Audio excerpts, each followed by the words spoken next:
Hi everyone, welcome back to my channel. Today we're going to talk about the abysmal reading month that was February. It was not good for me, but first things first, if you hear snoring, both of my dogs are sleeping. One of them's a pug. They're heavy breathers, so sorry about the noise. February was not a good reading month. To be fair, I did have some high rated books and then low rated books, and on top of that I only read 6 books. I know February is a shorter month, but my average is 10-11. I expected to maybe read 8 or 9 books, but it ended up being 6. I like reading a lot. I know that it's for a lot of people it's quality versus quantity. I like having both. I hope your February reading month was good. If not, then we're on the same wavelength here, I guess. Last month was pretty interesting. I had 3 fairly high rated books that I really liked, and then books that I really didn't like. We'll start with the first book that I read in the month of February. I absolutely love this. This was The Lady and the Orc by Finley Fenn. I have been in a fantasy romance, more so leaning on non-human-y type romance. So this is an orc romance, which I've never read before, but I wanted to give it a shot. I'm pretty open to reading whatever if it sounds good. I gave this one 4 stars. I highly recommend if you're looking for romance that is just different from your typical human romance or human fae stuff, which is the more popular stuff.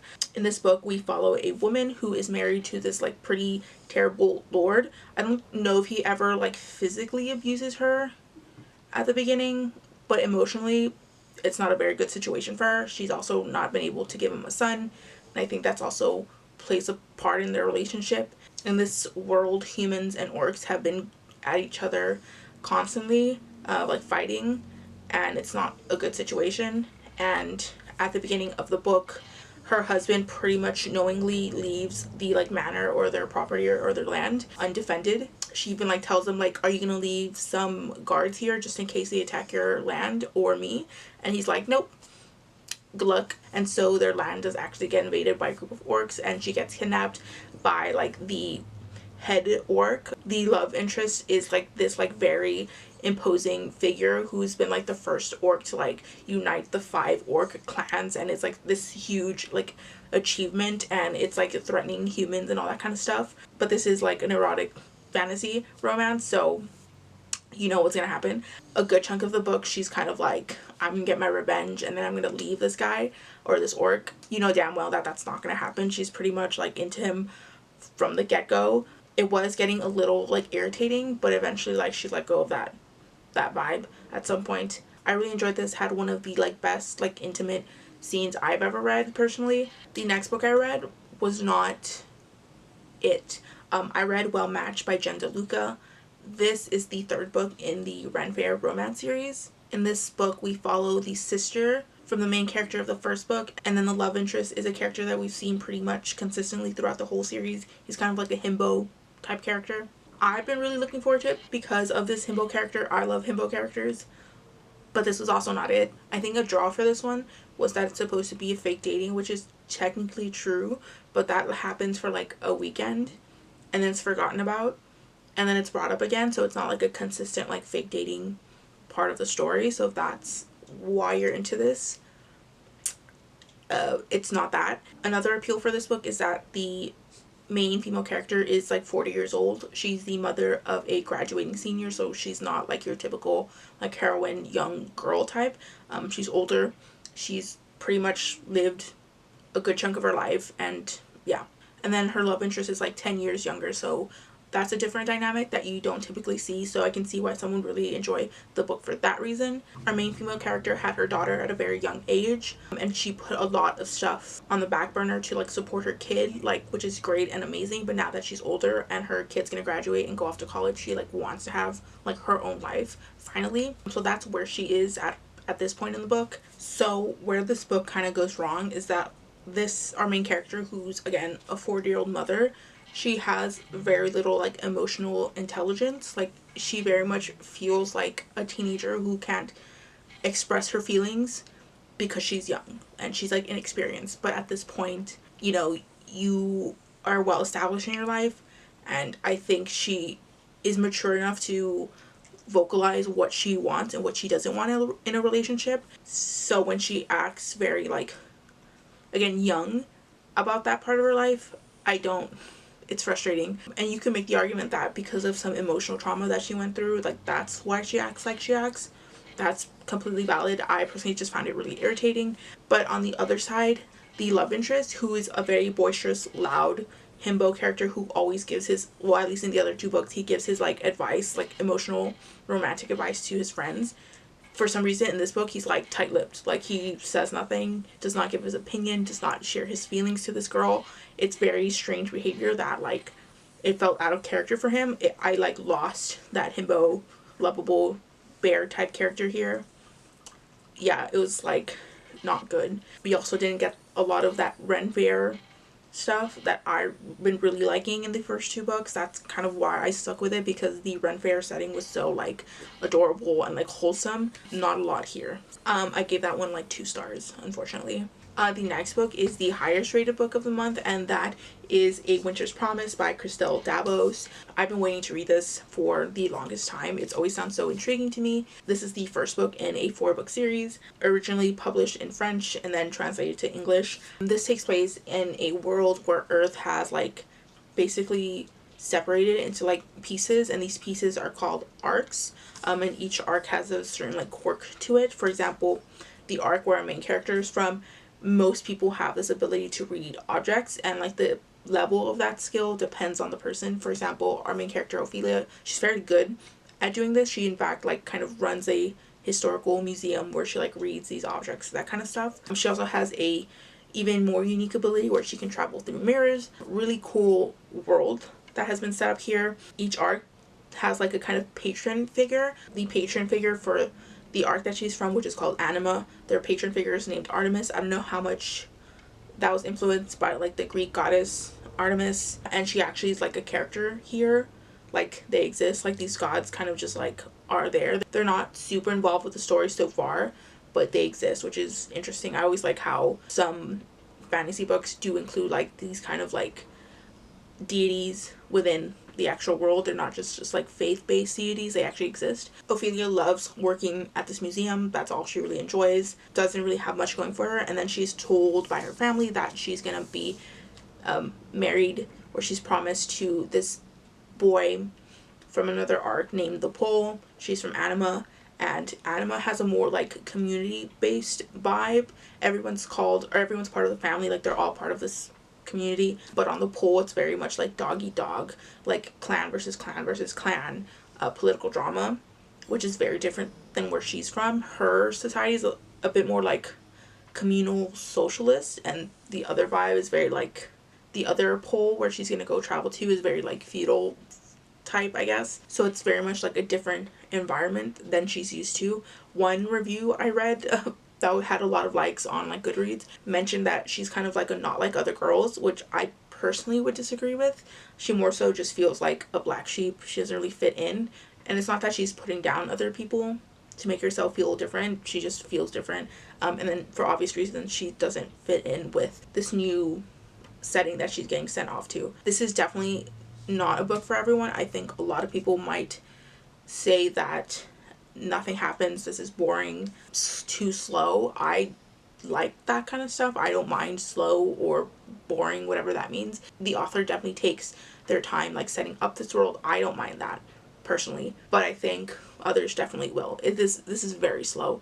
Maybe the last fourth had like reveal after reveal and like plot point after plot point, which I liked, but it's not for everyone. I feel like there will be like a slow burn romance between our main character Ophelia and her fiance, but it is incredibly slow. I don't think they've even like touched romantically, like held hands or anything like that. I think they have like their first like actual conversation like halfway through the book. Like it is very like slow burn, if it even becomes a romance, I don't know, but I love it. Like it's very like repressed vibes. Our main character basically becomes part of a lot of political drama that she did not sign up for. It's not something that is her like wheelhouse at all, and that's pretty obvious. Like at no point does she ever turn into this like super like political savvy character. She's very much like this is not for me, and it's pretty obvious, but she does the best that she can given the circumstances, which I like as well. I just really love this book.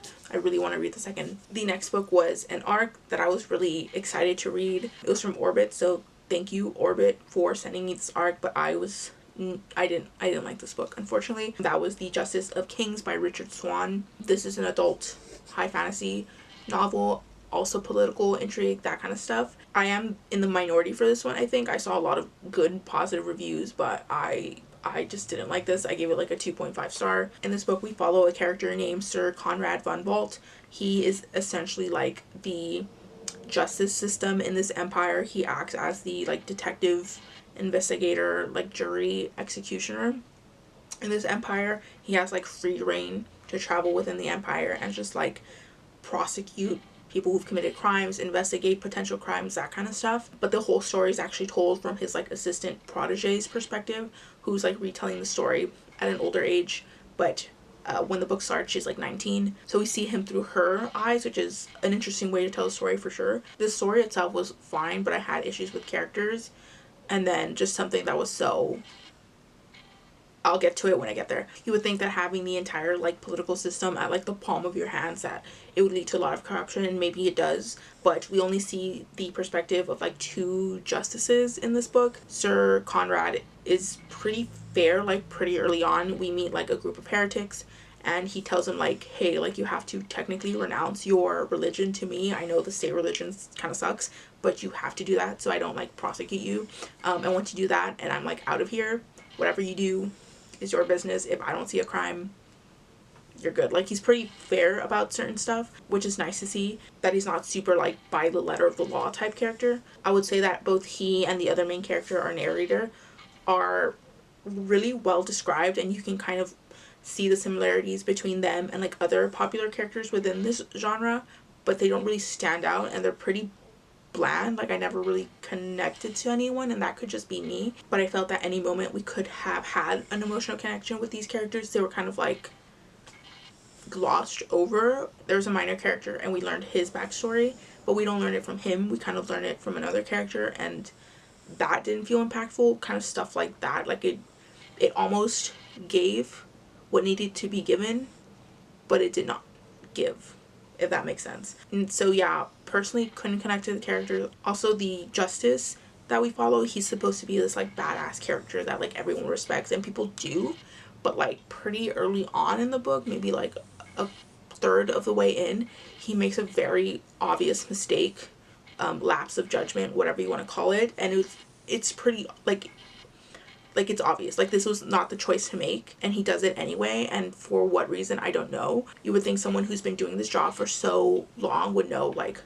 this needs my attention more than this right now, but he's like, nah, I'm gonna go deal with this little thing and then I'll deal with this later. It's a very obvious stupid mistake, and as a reader I can't respect stupidity or stupid characters when I'm told that they're like badasses and they're like super intimidating. Like I don't find stupidness intimidating. I do want to say that this is political intrigue first and foremost. This is not a fantasy romance, but there was a romance that was pretty important to the story, or at least it's important to one particular character's story, and I thought it was a joke. Like I thought the author was purposely writing a bad romance to show that this character is like young and inexperienced and all that kind of stuff, but like this romance was like actually like important for this character. She describes it as like the first love of her life and I don't know what, but I got none of that. When these characters first meet, it's very much like a surface level kind of crush, attraction, like oh he's cute, that type of thing,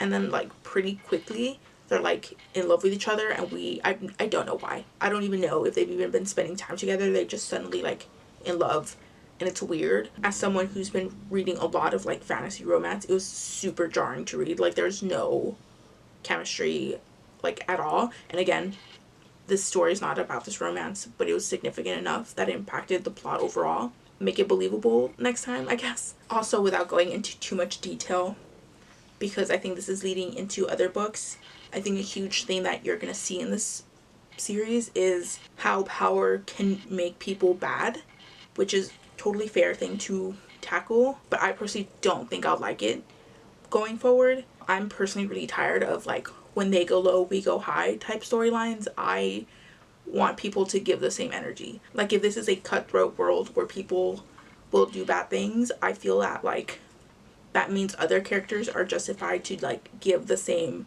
I'm very hesitant to pick up the next one, because if it's going to be like, yeah, I know we're dealing with evil people who want to hurt other people and bring down empires and be terrible, we have to be nice about it. I don't know. Like I'm tired of those type of stories. So I gave that book 2.5 stars. The next book I read was You'll Be the Death of Me by Karen M. Mcmanus. I gave this one 4 stars. I've read a majority of this author's books and I've enjoyed pretty much all of them. I typically like her characters a lot, but at this point I'm starting to see like a lot of similarities between them.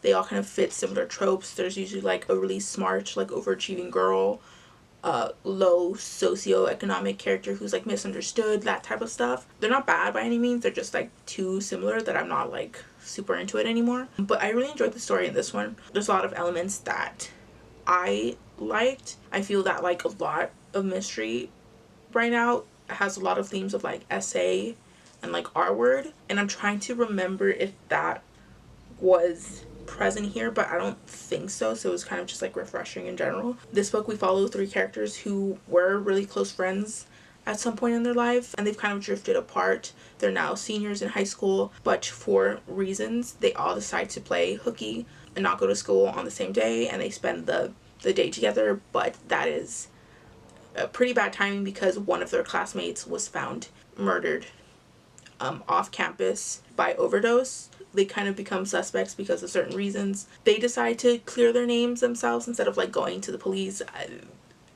Bad decisions, but they're kids, so like I'm just gonna suspend my disbelief for this one. But I really enjoyed the story. I give 4 stars. I listened to all of her books on audio and they're pretty well done. They have a cast of characters. By the way this book ended, I thought there was going to be a sequel, but I haven't seen anything about a sequel. But it very much ends on like there could be something in the future. I don't know. And the last book I read during the month was Barbarians Valentine by Ruby Dixon. This is a novella within the Ice Planet Barbarian series, which I've talked about at length. But again, if you still don't know, the series is about a group of women who get abducted from Earth, and these women crash land on a different planet, and they're rescued by another group of aliens that are incredibly kind and sweet. These are sci-fi, romance, erotica series. This is a novella. This is like 85 pages, very short. We follow my 2 favorite couples that we've seen so far, Maddie and Josie and their partners, and they're basically trying to give them like a Valentine's Day gift, even though these aliens don't understand that. So this was very adorable, very cute. I will say though that a main reason why I liked both of these romances before is that they're some of the few like annoyances to lovers type stories, which I really liked. But at this point, because they're already romantically involved, there's not a lot of like bickering and banter. So it's just like, okay, overall, one of our female main characters is like really pregnant, and she's gotten pregnant like 3 times since she's been on this planet. So intimacy is lacking for her, and she feels like it's hurting their relationship. And then our other character, Maddie, her partner has been gone for an extended period of time for certain reasons, and she misses him, so she wants to also rekindle that romance using Valentine's Day. So anyways, that was my reading month. Again, not a lot of books, some really good books, some not so good books. I hope you had a good reading month. Let me know what you read. I'd like to hear anything you have to say in the comments down below. I will link all my socials down below, as well as some far more important links. Feel free to like, dislike, comment, or subscribe, or do neither. It's all cool with me. Thank you so much for watching, and I'll see you in the next one. Peace out.